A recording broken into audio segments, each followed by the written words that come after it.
जय हिंद फ्रेंड्स, आप सभी का स्वागत है आपके अपने YouTube channel Pramod sir Varanasi में। फ्रेंड्स, आज की वीडियो बहुत इंपॉर्टेंट होने वाली है क्योंकि इस वीडियो में उत्तर प्रदेश पुलिस के जो पेपर हुए हैं उसमें जो कंप्यूटर के प्रश्न पूछे गए हैं सभी को हमने एक साथ कलेक्ट किया है। तो आने वाले टाइम में junior assistant, AGTA, VPO, x ray technician, ETO, even दो उत्तर प्रदेश के जितने भी एग्जाम हैं यूपी ट्रिपल एससी द्वारा कंडक्ट होने हैं, सभी में कंप्यूटर अनिवार्य कर दिया गया है। तो सभी के लिए बहुत ही इंपॉर्टेंट रोल प्ले करेगा।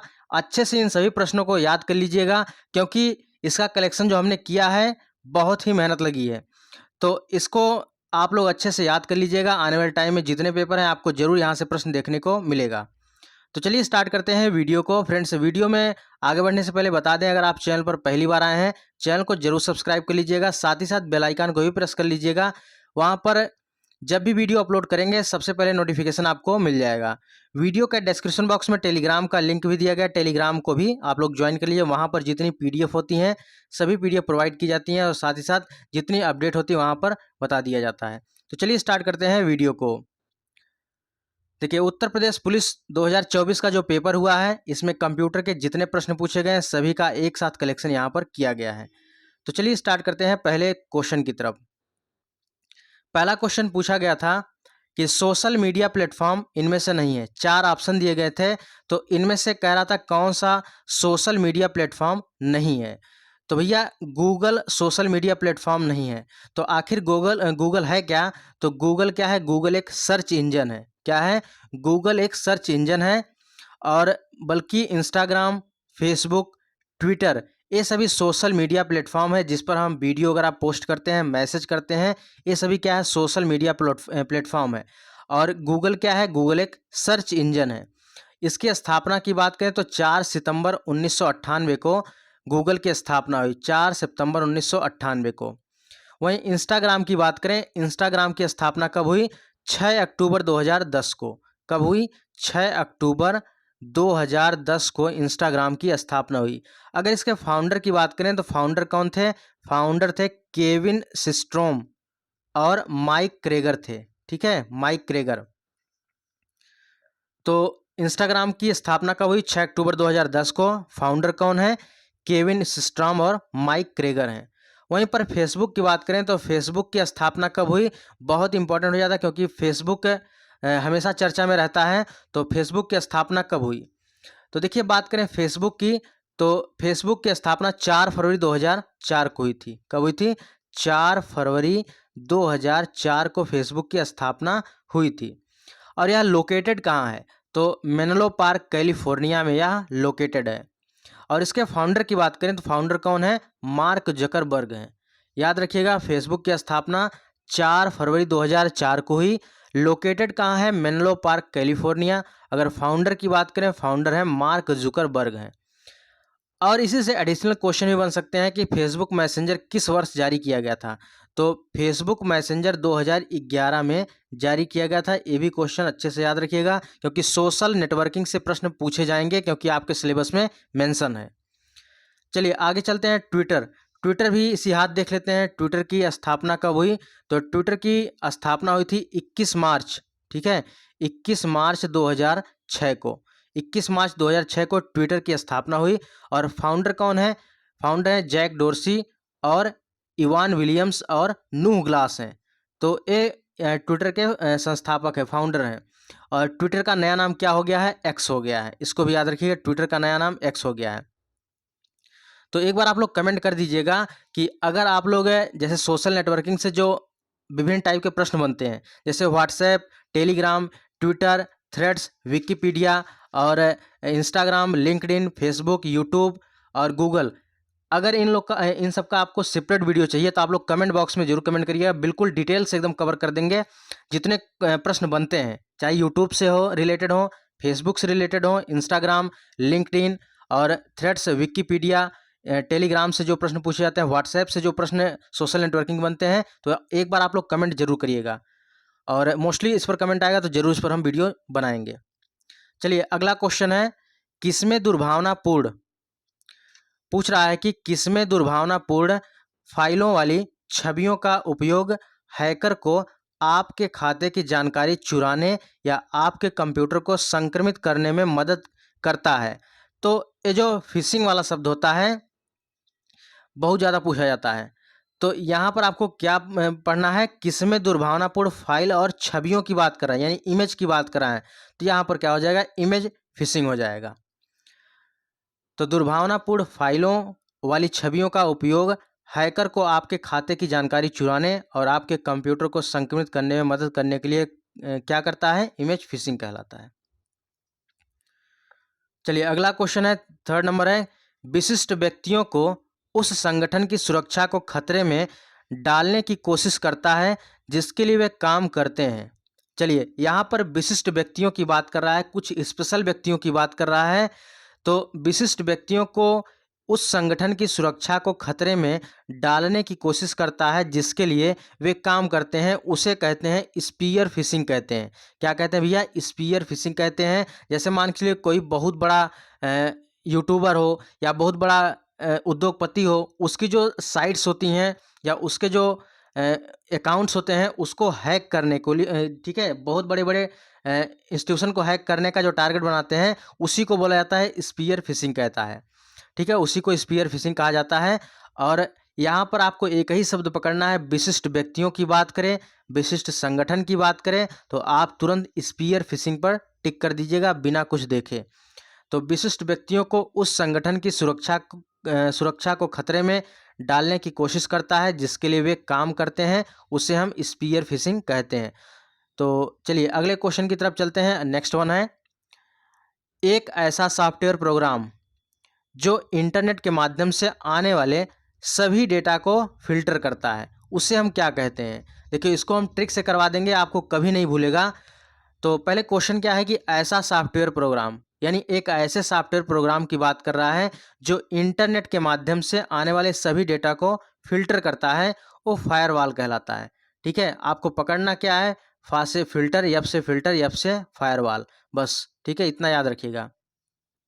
इंटरनेट के माध्यम से सभी डेटा जो आते हैं फिल्टर के माध्यम से आते हैं, उसे हम क्या बोलते हैं, फायरवॉल कहते हैं। वही कह रहा है कि एक ऐसा सॉफ्टवेयर प्रोग्राम जो इंटरनेट के माध्यम से आने वाले सभी डेटा को फिल्टर करता है, उसे हम फायरवॉल कहते हैं।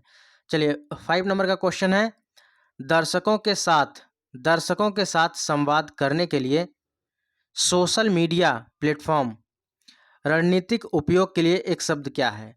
ठीक है, दर्शकों के साथ संवाद करने के लिए सोशल मीडिया प्लेटफॉर्म पर एक रणनीतिक उपयोग के लिए शब्द क्या है, वह है मार्केटिंग। क्या है भैया, मार्केटिंग। इसको भी अच्छे से याद रखिएगा, ये भी प्रश्न पूछा गया है। चलिए नेक्स्ट क्वेश्चन है, बायोमेट्रिक। देखिए जो भी पेपर हुए हैं, सभी प्रश्न जो उत्तर प्रदेश पुलिस 2024 में पूछे गए हैं, सभी सेटों का एक साथ इसमें कंपाइल किया गया है। तो अच्छे से याद रखिएगा, जरूर यहाँ से आपका हेल्प होने वाला है। चलिए बायोमेट्रिक कह रहा है कि बायोमेट्रिक प्रौद्योगिकी का एकीकरण भारत के आंतरिक सुरक्षा ढांचे को कैसे बढ़ाता है। यानी बायोमेट्रिक के जैसे आप एग्ज़ाम देने जाते हैं तो बायोमेट्रिक होता है, या आप कोई ऐसा चीज़, बहुत सी ऐसी संस्था है जहाँ पर आप ड्यूटी करते हैं तो सबसे पहले बायोमेट्रिक होता है। जैसे रिसेंटली में उत्तर प्रदेश गवर्नमेंट ने भी टीचरों के लिए बायोमेट्रिक अनिवार्य कर दिया। तो वही कह रहा है कि बायोमेट्रिक प्रौद्योगिकी का एकीकरण भारत के आंतरिक सुरक्षा ढांचे को कैसे बढ़ाता है। तो यह नागरिकों के लिए कागजी कार्रवाई को कम करके और प्रशासनिक प्रक्रियाओं को सुव्यवस्थित करने का काम करता है।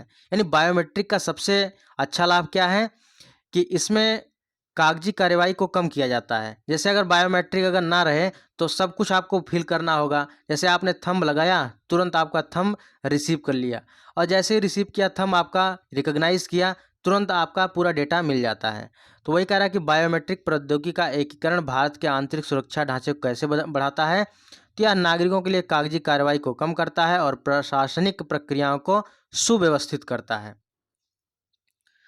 चलिए अगला क्वेश्चन है, 2021 में इंस्टाग्राम को इंटरनेट पर दुनिया भर में सबसे अधिक इस्तेमाल किया जाने वाला सोशल मीडिया प्लेटफॉर्म में स्थान मिला है। तो यह कौन सा स्थान मिला भैया, चौथा स्थान मिला है, 4th रैंक मिला है। याद रखिएगा 4th रैंक।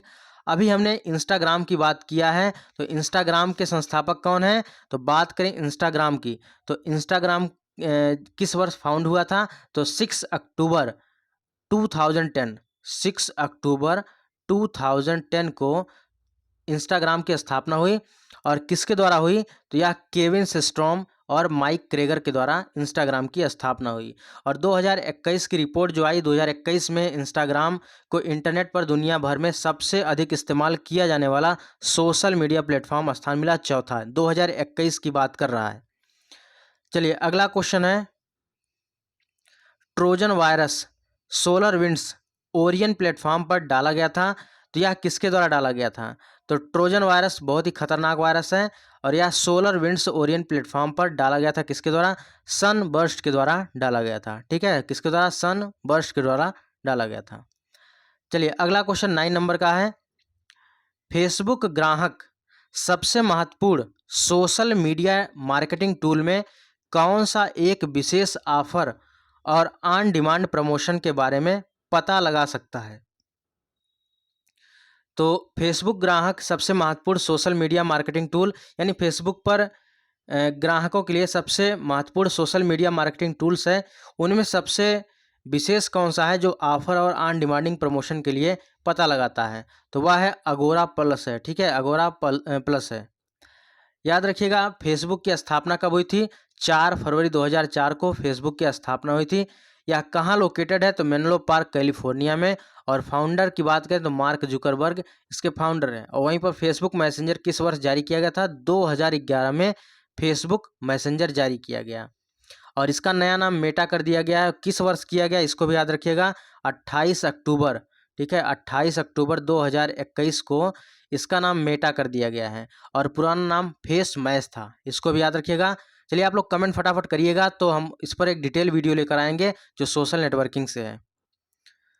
चलिए अगला क्वेश्चन है, साइबर सुरक्षित पहल शुरू की गई थी, भैया किस वर्ष शुरू की गई थी, तो साइबर सुरक्षा पहल 2018 में शुरू की गई थी। मोस्ट इंपॉर्टेंट क्वेश्चन है, अच्छे से याद रखिएगा, साइबर सुरक्षित पहल 2018 में शुरू की गई थी। अगला क्वेश्चन है, सैक यानी SAC कोड में कितने अंक होते हैं, तो SAC में टोटल 6 कोड होते हैं। कितने कोड भैया, 6 कोड होते हैं। और बात करें इसके फुल फॉर्म की, तो सर्विस अकाउंटिंग एंड कोड होता है। क्या होता है, सर्विस अकाउंटिंग कोड होता है। अच्छे से याद रखिएगा, क्वेश्चन जरूर पूछा जाएगा किसी ना किसी एग्जाम में, चाहे AGTA के एग्जाम में, जूनियर असिस्टेंट के, स्टेनोग्राफर के, ETO के, किसी ना किसी पेपर में आपको यह प्रश्न डेफिनेटली देखने को मिलेगा। तो SAC का कोड कितने अंक का होता है, 6 अंक का होता है। वहीं पर इसके फुल फॉर्म की बात करें तो सर्विस अकाउंटिंग कोड होता है। अगला है 12th नंबर का, सोशल मीडिया संचार में एनालिटिकल टूल का उपयोग करने का प्राथमिक लाभ क्या है, यानी सोशल मीडिया कम्युनिकेशन में एनालिटिक्स टूल का उपयोग किस लिए किया जाता है, इसका लाभ क्या है, आखिर क्यों किया जाता है, तो जो प्रदर्शन होता है उसको मापने के लिए। ठीक है, यानी जो प्रदर्शन होता है उसको मापने के लिए सोशल मीडिया कम्युनिकेशन में एनालिटिक्स टूल का उपयोग किया जाता है। चलिए अगले क्वेश्चन की तरफ चलते हैं, 13 नंबर का है, सोशल मीडिया में कंटेंट क्यूरेशन का अर्थ क्या होता है। सोशल मीडिया में कंटेंट क्यूरेशन का अर्थ होता है अन्य स्रोतों से प्रासंगिक कंटेंट का चयन करना, आयोजन और साझाकरण करना। ठीक है, कंटेंट क्यूरेशन का अर्थ हो गया अन्य स्रोतों से प्रासंगिक कंटेंट का चयन करना, यानी कंटेंट को सिलेक्ट करना और उसका आयोजन करना और साथ ही साथ शेयर करना, कंटेंट क्यूरेशन कहलाता है। चलिए अगला क्वेश्चन है 14 नंबर का है, सोशल मीडिया पर TBT का अर्थ क्या होता है। ठीक है, कह रहा है कि सोशल मीडिया पर TBT का अर्थ होता है थ्रो बैक थर्सडे होता है। क्या होता है, थ्रो बैक थर्सडे होता है। ये तो नया प्रश्न है, तो हमको भी नहीं पता था, इसको हमने बहुत सर्च किया। ठीक है, सोशल मीडिया पर TBT का अर्थ क्या है, थ्रो बैक थर्सडे। चलिए किसको पता था या कमेंट बॉक्स में जरूर बताइएगा। देखिए जो चीज़ें रहे उसको एक्सप्लोर कर देना चाहिए। ठीक है, हमें नहीं पता था तो नहीं पता था। चलिए 15 नंबर का क्वेश्चन है, सोशल मीडिया पर डराने, धमकाने, उत्पीड़न करने, बदनाम करने या अन्य प्रकार का मानसिक पतन का कार्य क्या है। ठीक है, यह किस प्रकार का है, तो यह साइबर धमकी है। तो भैया सोशल मीडिया पर आप काम कर रहे हैं, सोशल मीडिया पर कोई पोस्ट कर रहे हैं, आपको कोई डरा रहा है, धमका रहा है या बदनाम करने की कोशिश कर रहा है या किसी अन्य प्रकार का मानसिक पतन का कार्य है, तो यह किस प्रकार के रेफरेंस में आता है, तो यह साइबर धमकी में आता है। ठीक है, किस में आता है, साइबर धमकी में आता है। तो आपके सिलेबस में साइबर सिक्योरिटी भी है, तो साइबर धमकी जो यहाँ पर प्रश्न आया है जरूर यहाँ इंपॉर्टेंट क्वेश्चन है, ठीक है, कहीं ना कहीं आपको जरूर देखने को मिलेगा। चलिए अगला क्वेश्चन है 16 नंबर का। ट्विटर ट्विटर या होता है, ट्विटर में जो ट्विटर क्या है, एसएमएस बेस्ड कम्युनिकेशन है। क्या है? ट्विटर है एसएमएस बेस्ड कम्युनिकेशन है। 18 नंबर क्वेश्चन 17 नंबर क्वेश्चन है, कौन सा आक्रमण वह होता है जब कोई कंप्यूटर सिस्टम या यहाँ पर नेटवर्क कंप्यूटर वायरस से संक्रमित हो जाता है। चलिए कह रहा है कि कौन सा आक्रमण होता है, आक्रमण के बारे में पूछ रहा है, कौन सा आक्रमण होता है जब कोई computer system network computer virus से संक्रमित हो जाता है, तो यह मालवेयर होता है, ठीक है। चलिए 18 नंबर का क्वेश्चन है, डीडीओएस क्या होता है? डीडीओएस का पूर्ण रूप क्या है? चलिए 18 नंबर का है डीडीओएस, यानी डिस्ट्रीब्यूटेड डिनायल ऑफ सर्विस है। क्या है? डिस्ट्रीब्यूटेड डिनायल ऑफ सर्विस, ये डीडीओएस का पूर्ण रूप है, ठीक है। हमारी जो कंप्यूटर की ई बुक है उसमें ये आपको क्वेश्चन देखने को मिलेगा, ठीक है। डीडीओएस का पूर्ण रूप क्या है? डिस्ट्रीब्यूटेड डिनायल ऑफ सर्विस है। अगला क्वेश्चन है 19 नंबर का, कंप्यूटर में इनपुट से पहले या उसके दौरान डेटा बदलना कहलाता है। क्या कहलाता है? तो कंप्यूटर में इनपुट से पहले उसके दौरान डेटा बदलना डेटा डिडलिंग कहलाता है। क्या कहलाता है? डेटा डिडलिंग कहलाता है। मान लीजिए कंप्यूटर में आप डेटा को इनपुट करते हैं और उससे पहले, इनपुट करने से पहले ही उसके दौरान डेटा आप बदल देते हैं, तो यह क्या कहलाता है? डेटा डिडलिंग कहलाता है, ठीक है, डेटा डिडलिंग। अगला क्वेश्चन है 20 नंबर का है, रैंसमवेयर। रैंसमवेयर क्या है? तो यह एक ऐसा सॉफ्टवेयर है जो फाइलों को एनक्रिप्ट कर देता है और फिरौती की मांग करता है, उसी को रैंसमवेयर कहा जाता है।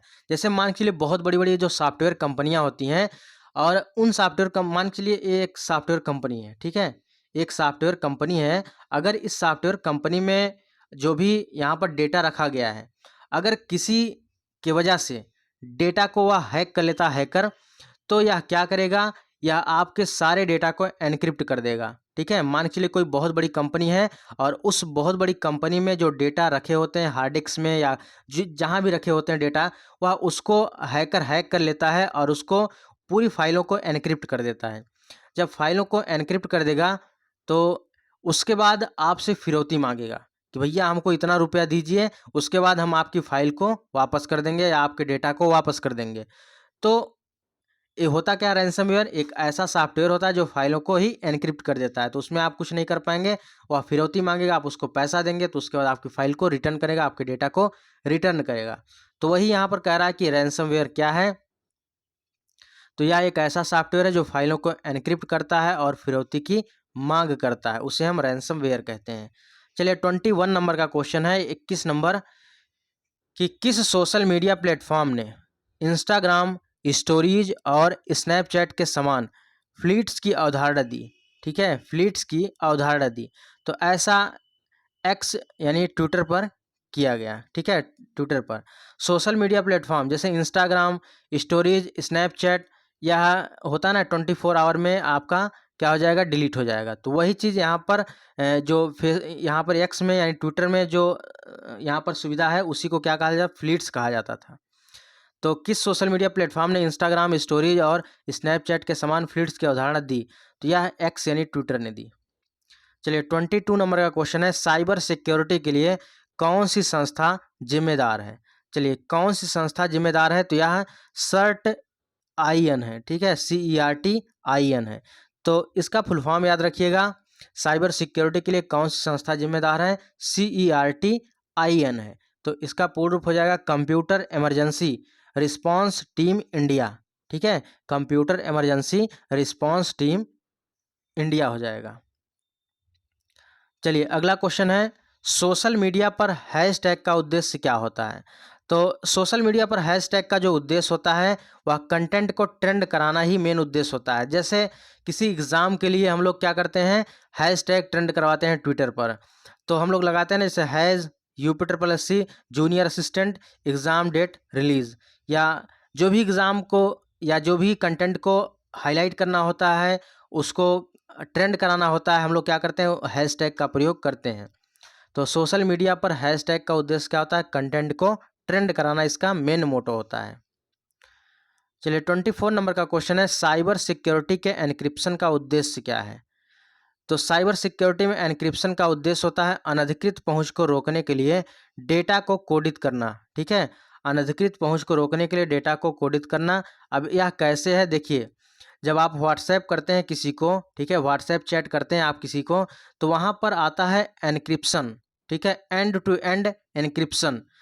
तो ये भी क्वेश्चन पूछा जाता है कि व्हाट्सएप में किस एन्क्रिप्शन का प्रयोग किया जाता है। तो याद रखिएगा, एंड टू एंड एन्क्रिप्शन का प्रयोग किया जाता है। किसका? एंड टू एंड एन्क्रिप्शन का प्रयोग किया जाता है।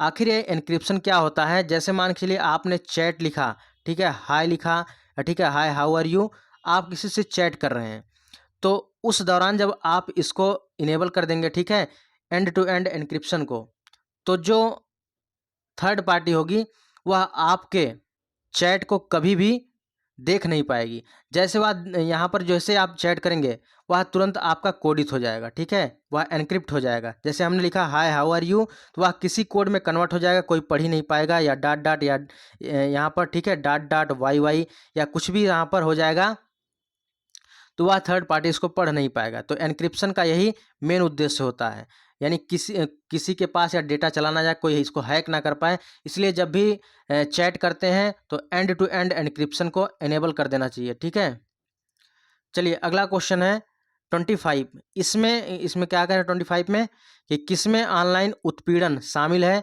जहां यूजर को ढेर सारे ऑनलाइन संदेशों और ईमेल का सामना करना पड़ता है। ठीक है, तो ये हो जाता है साइबर स्टॉकिंग हो जाता है। ठीक है, क्या हो जाता है? साइबर स्टॉकिंग हो जाता है। चलिए अगला क्वेश्चन है 26 नंबर का है, SITE इसका पूर्ण रूप क्या होगा? तो सैटेलाइट इंस्ट्रक्शनल टेलीविजन एक्सपेरिमेंट होता है। क्या होता है? सैटेलाइट इंस्ट्रक्शनल टेलीविजन एक्सपेरिमेंट होता है। चलिए अगला क्वेश्चन है 27 नंबर का कि टेक्स्ट संदेश या एसएमएस के माध्यम से फिशिंग क्या कहलाता है? तो यह स्मिशिंग कहलाता है। ठीक है, अगर टेक्स्ट के माध्यम से होगा तो यह एसएमएस के माध्यम से होगा, यह स्मिशिंग कहलाता है। चलिए अगले क्वेश्चन की तरफ चलते हैं। अगला प्रश्न है, यह एक टूल किट है जो वित्तीय सेवाओं को लक्षित करता है और हैकर्स को अपना स्वयं का ट्रोजन मालवेयर बनाने में सक्षम है। उसे क्या कहते हैं? ज्यूस कहते हैं। क्या कहते हैं? ज्यूस कहते हैं। तो ए ऑप्शन बिल्कुल ठीक है, करेक्ट है, ज्यूस याद रखिएगा। एक ऐसा टूल किट है जो वित्तीय सेवाओं को लक्षित करता है और हैकर्स को अपना स्वयं का ट्रोजन मालवेयर बनाने में सक्षम है, उसे क्या कहते हैं? ज्यूस कहते हैं। और वही टूल किट का नाम पूछ रहा है, तो ज्यूस टूल किट है, अच्छे से याद रखिएगा। और इतने प्रश्न आपके उत्तर प्रदेश पुलिस का जो पेपर हुआ था, इतने क्वेश्चन पूछे गए थे। फ्रेंड्स, एक जरूरी सूचना है यूपी जीके की ई बुक के रेफरेंस में। UPSSC यूपी जीके नए पैटर्न पर आधारित है और यह ई बुक लॉन्च हो गई है। और अगर अभी तक आपने परचेज नहीं किया है तो आज ही इसको परचेज करें। और इस बुक की खासियत क्या है? जो UPSSC का नया पैटर्न है, इसी पैटर्न पर आधारित यह बुक तैयार की गई है। तो यहाँ पर आप सिलेबस देख सकते हैं, बिल्कुल अच्छे से डिजाइन किया गया है UPSSC के नए पैटर्न को देखते हुए। यहाँ पर आपको 125 रुपये में 2 ई बुक प्रोवाइड की जा रही हैं। पहली तो आपकी यूपी स्पेशल हो गई और दूसरी उत्तर प्रदेश करंट अफेयर, जो आपको इस सिस्टमेटिक तरीके से कहीं भी मार्केट में नहीं देखने को मिलेगा। उत्तर प्रदेश करंट अफेयर हो या यूपी जीके हो, तो जो ट्रेडिशनल टॉपिक है उसको अच्छे से यहाँ पर कवर किया गया है। ठीक है, जो ट्रेंडिंग टॉपिक है या ट्रेडिशनल टॉपिक है, सब कुछ अच्छे से कवर किया गया है। तो आज ही इस बुक को लेकर अपनी तैयारी शुरू कर दीजिए। तो ये देखिए 10-20 पेज की बुक नहीं है, या टोटल 234 पेज का यूपी जीके है प्लस 44 पेज का करंट अफेयर है। तो इस बुक को लेना कैसे है? जो स्क्रीन पर नंबर डिस्प्ले हो रहा है 9793661506, इस पर आपको 125 रुपये पेमेंट करना है, या आपका व्हाट्सएप नंबर भी है और या फ़ोनपे नंबर भी है। तो जैसे ही आप पेमेंट करेंगे उसका स्क्रीनशॉट इसी व्हाट्सएप नंबर पर आपको सेंड करना है। सेंड करने के बाद वेट कर लीजिएगा, थोड़ी देर बाद आपको इसका PDF प्रोवाइड करा दिया जाएगा। उसी प्रकार कंप्यूटर की ई बुक भी है। कंप्यूटर की ई बुक बिल्कुल अच्छे से तैयार किया गया। आप यहाँ पर सिलेबस को देख सकते हैं, जो जो चैप्टर यहाँ पर कवर किया गया, AI, big data, machine learning, deep learning. और आने वाले टाइम में junior assistant, AGTA, stenographer, VPO, forest guard, ETO सभी के एग्जाम लगे हुए हैं। तो इस ई बुक को लेकर अपनी तैयारी बेहतरीन ढंग से करिए। जिस प्रकार आपने यहाँ ऊपर देखा है, जैसे हमने पढ़ाया है, उसी प्रकार हर एक टॉपिक को अच्छे से कवर किया गया है। हर एक टॉपिक को कवर करके PYQ क्वेश्चन रखा गया है। ठीक है, तो ज़्यादा जानकारी के लिए वीडियो के डिस्क्रिप्शन बॉक्स को जरूर चेकआउट करें, वहाँ पर डिटेल से बताया गया है कैसे आपको बुक परचेज करनी है। ठीक है, तो इसकी प्राइस की बात करें 100 रुपये इसकी प्राइस है। तो आज ही इस बुक को लेकर अपनी जो है तैयारी स्टार्ट कर दीजिए। तो फ्रेंड्स, ये रही आज की वीडियो, और यहाँ पर हम लोग का जो बहुत ही इंपॉर्टेंट सेगमेंट था, आने वाले टाइम में जो पेपर लगे हुए हैं, तो एक कंप्यूटर के महत्वपूर्ण प्रश्न थे, तो इसको आप अच्छे से ज़रूर याद रखिएगा। तो फ्रेंड्स, ये रही आज की वीडियो। अगर आप लोग चैनल पर पहली बार आए, चैनल को जरूर सब्सक्राइब कर लीजिएगा, साथ ही साथ बेल आइकन को भी प्रेस कर लीजिएगा। तो मिलते हैं नेक्स्ट वीडियो में, तब तक के लिए जय हिंद, वंदे मातरम, खुश रहिए और मस्त रहिए।